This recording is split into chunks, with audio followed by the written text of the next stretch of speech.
नंदुरबारमध्ये अक्कलकुवा येथील बेकायदेशीर पद्धतीने राहणाऱ्या येमन येथील नागरिकाला अटक करण्यात आल्याचं समजतंय।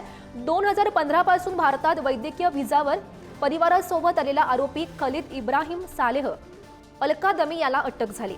आरोपीला अटक केली असून पोलिसांनी पुढची कारवाई सुरू केलेली आहे। महत्त्वाची अपडेट आपण ही सध्या पाहतोय। आरोपी सध्या अटकेमध्ये आहे आणि त्याची चौकशी सध्या पोलिसांमार्फत केली जाते। दरम्यान 2015 मध्ये वैद्यकीय व्हिसावर हे दोनही नागरिक भारतामध्ये आलेले होते।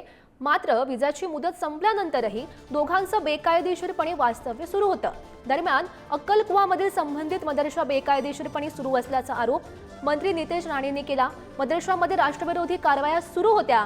राज्यातील मदरसे या शिक्षण संस्था आहेत की दहशतवादी घडवणारे अड्डे आहेत, असा सवाल नितेश राणे यांनी उपस्थित केलाय।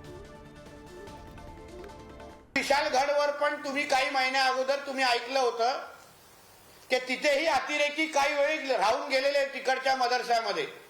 याकूब मेमन त्या पद्धतीचा जो अतिरेकी होता, ज्यांनी देश विरोधात अतिरेक्या कारवाई केलेल्या, तोही तिकडच्या एका मदरसामध्ये सापडला होता।